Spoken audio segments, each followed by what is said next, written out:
Hey, what's going on you guys? So in today's video, I will show you how you can play Roblox on two accounts at the same time.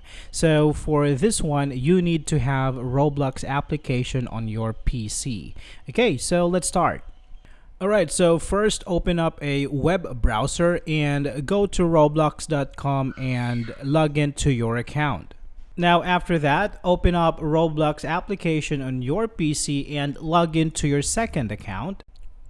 Alright, so there you have it. Now let me just put these two windows side by side so you can see that I am actually using two different accounts for the web browser and for the app itself. So here you can see that I have this username here, while on the other side on the browser you can see that I have a different username, but I can run these two games on the same PC using two different accounts just fine.